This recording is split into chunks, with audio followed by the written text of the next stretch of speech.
حضرت عثمان غنی رضی اللہ تعالیٰ عنہ حضرت عبداللہ ابن مسعود کے گھر آئے. یہ اس وقت آئے جب حضرت عبداللہ ابن مسعود سخت بیمار تھے اور موت و حیات کی کشمکش میں تھے. تو انہوں نے ان کا حال پوچھا. جب واپس پلٹنے لگے تو اشرفیوں کی 2 تھیلیاں حضرت عثمان غنی نے حضرت عبداللہ ابن مسعود کو دی.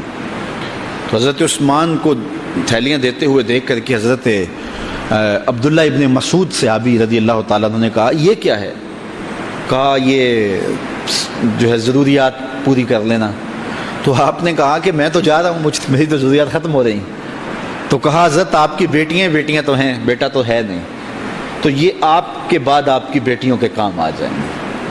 تو حضرت عبداللہ ابن مسعود کا یقین دیکھیے, فرمانے لگے کہ یہ کسی اور کو دے دو, میری بیٹیوں کو ضرورت نہیں رہے گی, اس لیے کہ میری بیٹیاں اتنی دیر تک سوتی نہیں ہیں جتنی دیر تک سورہ واقعہ نہیں پڑھ لیتے.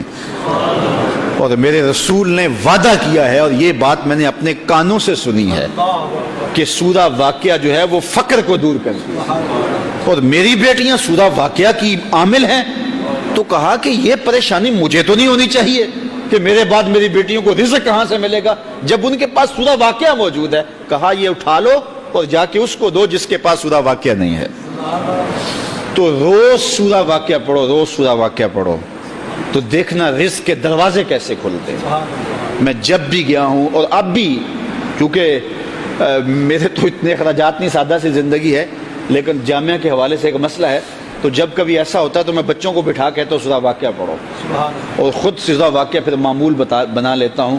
تو پھر اللہ ایسی جانب سے رزق دے دیتا ہے کہ پتہ بھی نہیں ہوتا. تو سورہ واقعہ معمول رویات سے ہے. شکا رجل الی رسول اللہ دیک المعیشۃ والفقر.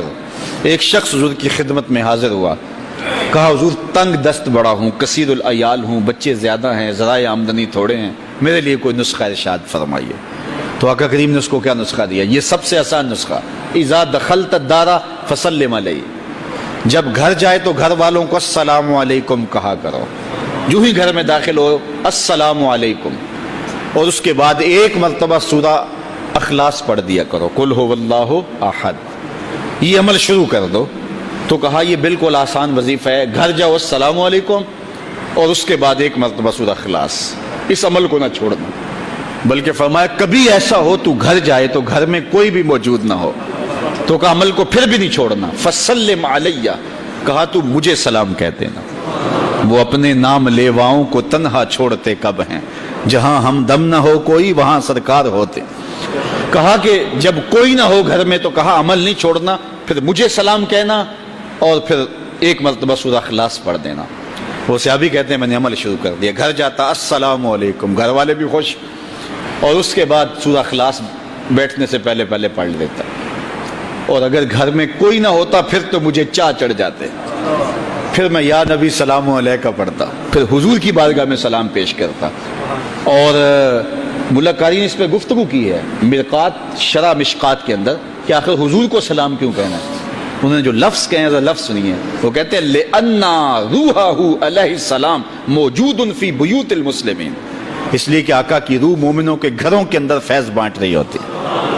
تو کہا پھر مجھے سلام کہہ دینا. وہ کہتے ہیں میں جاتا اور حضور کو سلام کہہ دیتا, اور اس کے بعد سورہ اخلاص پڑھ دیتا.